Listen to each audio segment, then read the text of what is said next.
ایک بہت خوبصورت اور برفانی وادی میں آئزہ نامی ایک شہزادی رہتی تھی۔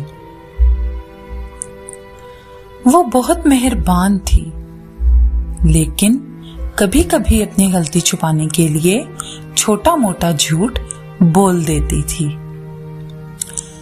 ایک دن محل کے کمرے میں اسے ایک چمکتی ہوئی جادوئی چھڑی ملی۔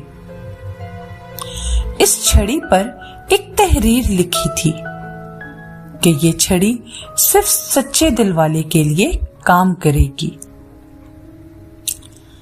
آئزہ بہت خوش ہوئی۔ اس نے سوچا کہ کیوں نہ اس سے ڈھیر ساری چاکلیٹس مانگ لی جائیں۔ اس نے چھڑی لہرائی اور کہا، میں نے آج اپنا سارا ہوم ورک ختم کر لیا ہے، مجھے بہت ساری چاکلیٹس دے دو۔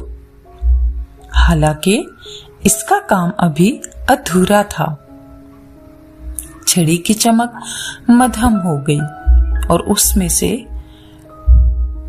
چاکلیٹس کی بجائے کالا دھواں نکلنے لگا۔ آئزہ حیران رہ گئی کہ جادو نے کام نہیں کیا۔